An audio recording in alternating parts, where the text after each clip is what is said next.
بسم الله الرحمن الرحيم الحمد لله رب العالمين والعاقبة للمتقين ولا عدوان إلا على الظالمين وأشهد أن لا إله إلا الله وحده لا شريك له وأشهد أن محمدا عبده ورسوله صلى الله عليه وسلم السلام عليكم ورحمة الله وبركاته.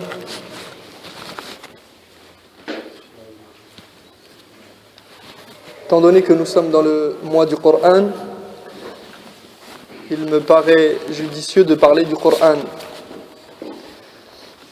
Al-Qur'an al-Karim, le noble Coran. ما هو القرآن الكريم؟ ما معناه في اللغة وما معناه في الشرع؟ Quel est le sens du mot Coran, du mot Coran que nous employons en français sans traduction tel qu'il est en arabe? Quel est le sens du mot Coran dans la langue arabe et dans Ash-Shara', dans la législation? Vous savez qu'il est d'habitude des ulama, lorsqu'on parle d'un sujet quelconque, de le définir d'une part dans la langue arabe et d'autre part dans al-istilah, dans les termes conventionnels utilisés par les fuqaha, par les ulama, par les usuliyoun, donc en fonction des domaines, du domaine étudié. Donc, Al-Qur'an, le Coran, dans la langue arabe. Et pourquoi on fait cette distinction toujours dans la langue arabe et dans Shara', dans les termes conventionnels ou au niveau islamique? Parce que il y a des différences, mais il y a aussi des liens. Et le fait de connaître le sens d'un terme dans la langue arabe, cela nous permet de comprendre son utilisation éventuelle dans la législation, du point de vue islamique. Donc, Al-Qur'an, masdaru qara'a bima'na tala. Al-Qur'an, c'est le substantif, c'est le nom d'action, le nom qui dérive d'un verbe. Et ce verbe, c'est qara'a, qui veut dire lire, ou bien réciter. Comme cela. Donc, dans le sens de tala, qara'a dans le sens de tala yatlu, réciter. Ou bien dans le sens de jama'a, rassembler. Donc on a deux sens principaux. D'une part, réciter, tala, et de l'autre côté, jama'a, rassembler.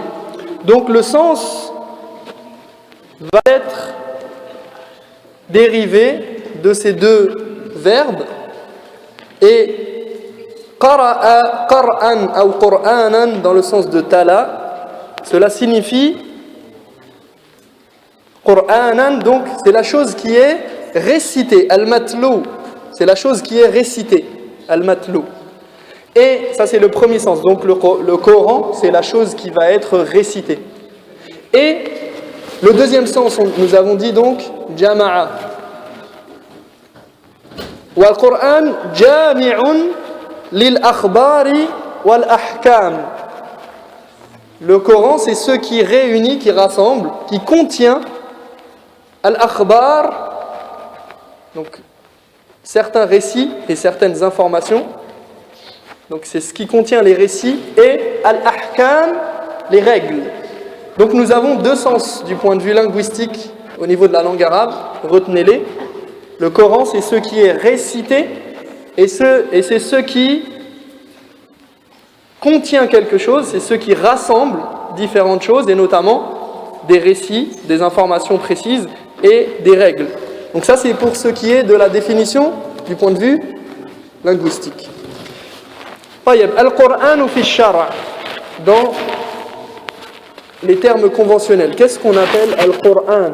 Al-Qur'an huwa kalamullahi ta'ala al-munazzalu ala rasulihi wa khatam anbiya'ihi Muhammadin sallallahu alayhi wa sallam al-mabdu'u bi surati al-Fatiha al-makhtumu bi surati an-Nas. Donc le Coran, c'est la parole d'Allah révélée à son prophète et dernier messager Muhammad alayhi salatu wassalam.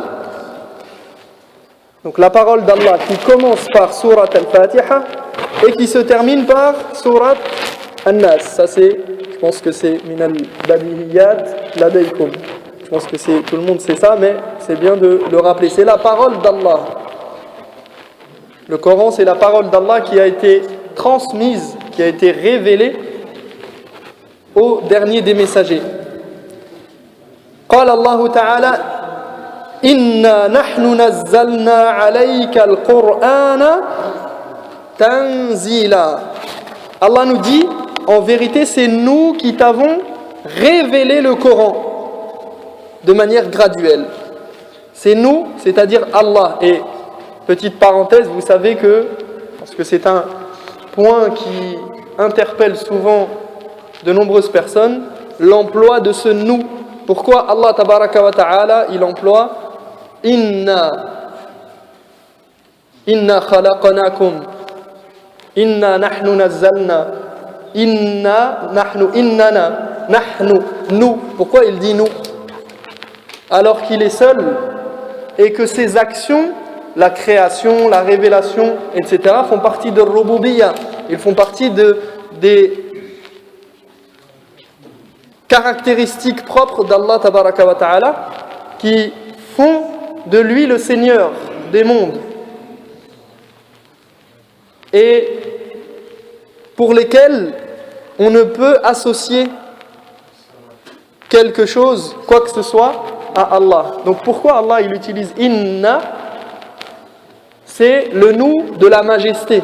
C'est le nous qui réfère à la grandeur et à la majesté d'Allah tabaraka wa ta'ala. Donc ne pensez pas qu'il y a, parce que certains parfois vous disent c'est Allah et les anges, ou bien c'est Allah et peut-être on pourrait penser que c'est Allah et quelqu'un d'autre. Non, c'est Allah seul, mais il emploie le nous de la majesté. Donc Allah il nous dit également Inna anzalnahu Qur'anan arabiyyan la'allakum ta'qilun. C'est nous en vérité qui avons révélé, qui avons fait descendre ce Coran en langue arabe afin que vous réfléchissiez. C'est nous qui avons fait descendre ce Coran en langue arabe. Donc, le Coran, c'est la parole d'Allah révélée à son prophète, Muhammad alayhi salatu wassalam. Il faut savoir que Allah tabaraka wa ta'ala a préservé ce Coran de toute altération ou modification et de tout ajout ou retrait, car il s'est chargé de le préserver. Allah subhanahu wa ta'ala, contrairement au livre précédent qu'il a transmis et qu'il a envoyé, il a spécifié le Coran par le fait qu'il s'est lui-même chargé de le préserver de toute altération, de toute modification, de toute faille, de toute défaillance dans la transmission. Quel est le verset qui nous prouve cela? Inna nahnu nazzalna dhikra wa inna lahu lahafidhun. En vérité, c'est nous qui avons révélé le Coran et c'est nous qui en sommes gardiens. Depuis l'apparition du Coran, depuis sa transmission, beaucoup de tentatives ont été faites pour altérer, pour transformer, pour modifier. Et ceux qui n'ont pas pu l'altérer directement dans le texte, eh bien ils l'ont fait à quel niveau? Au niveau de la compréhension.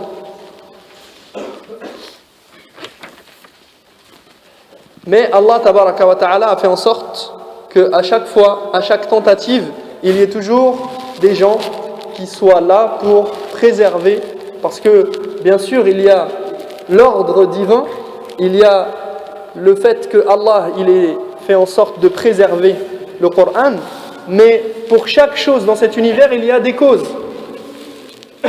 Et parmi ces causes il y a le travail de l'être humain, le travail des mu'minines qui apprennent le Coran, qui le transmettent il y a, et qu'ils le transmettent avec des règles très précises.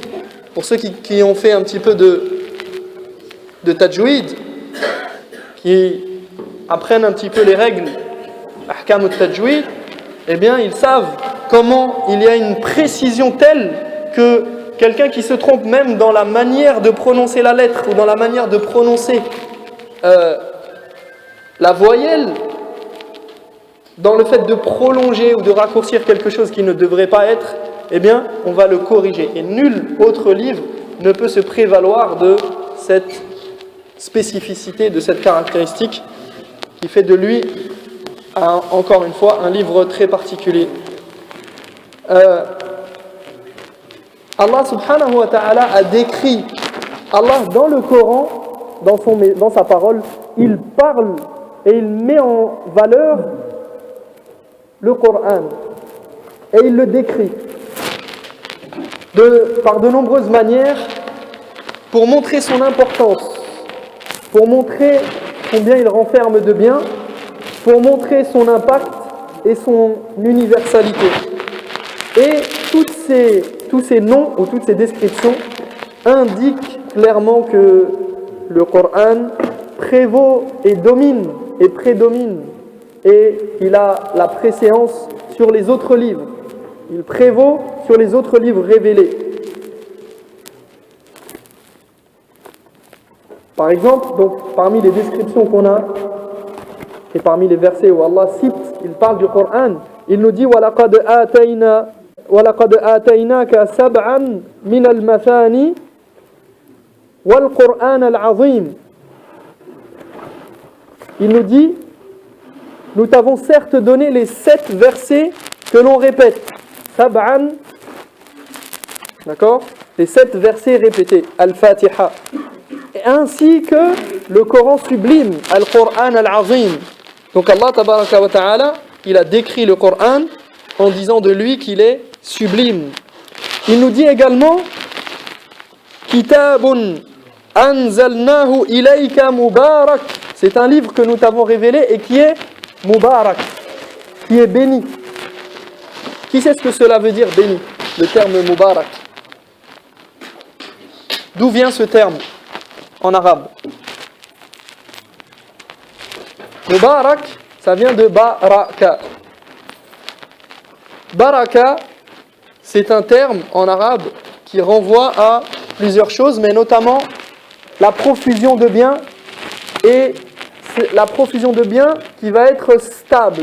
Et d'ailleurs, on emploie ce terme en arabe pour le chameau, et on dit baraka ya buruku, et on parle de buruk, al-ba'ir, c'est le fait lorsque, et on dit d'ailleurs en français baraquer pour le chameau ou le dromadaire, on dit qu'il baraque, et lorsqu'il descend et qu'il se stabilise. Et on emploie aussi ce terme baraka pour désigner al-birka. Al-birka, c'est une eau, une étendue d'eau qui perdure. Donc, al-baraka, c'est quelque chose qui contient du bien. Enfin, c'est quelque chose qui contient beaucoup de bien. Al-baraka, la bénédiction, quelque chose de béni. Ça renvoie à quelque chose qui réunit le bien de manière stable, pérenne et durable. Tayyib, donc Allah tabaraka wa ta'ala a fait en sorte de décrire, il a décrit sa parole en disant Kitabun, il décrit le livre Kitab anzalnahu ilayk, que nous t'avons révélé, Mubarak, béni, liyadabbaru ayatihi wa liyatadhakkara ulul albab, pour que les gens doués de raison et d'intelligence méditent dessus et qu'ils se rappellent. Il nous dit par ailleurs innahu la Qur'anun karim, c'est un livre noble, c'est un livre qui a une supériorité, c'est un livre noble. Inna hadha al-Qur'ana yahdi lillati hiya aqwam, ce livre guide vers ce qu'il y a de plus droit.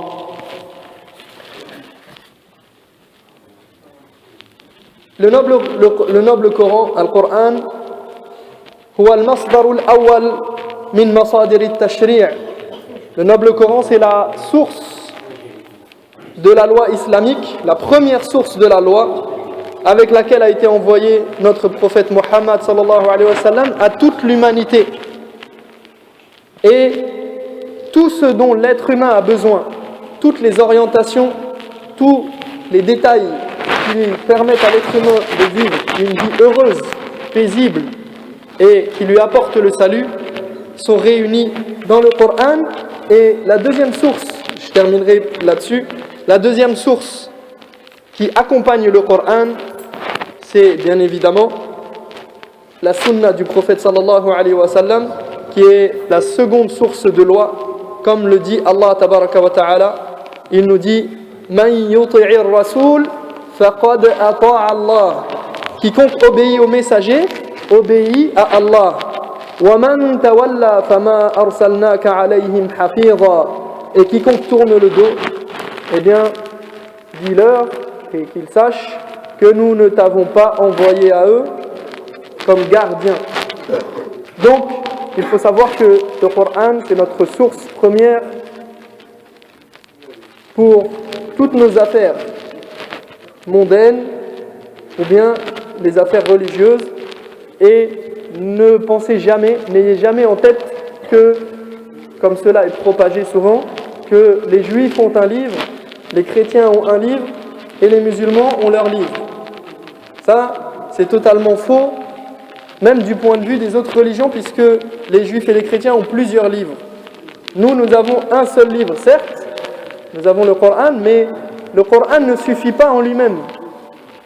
Il a besoin, il est suivi de la tradition prophétique, de la sunna du prophète Muhammad alayhi salatu wassalam, qui vient préciser et expliquer ce qui a été donné de manière globale et générale dans le Coran, et qui vient expliciter et donner le sens véritable des versets.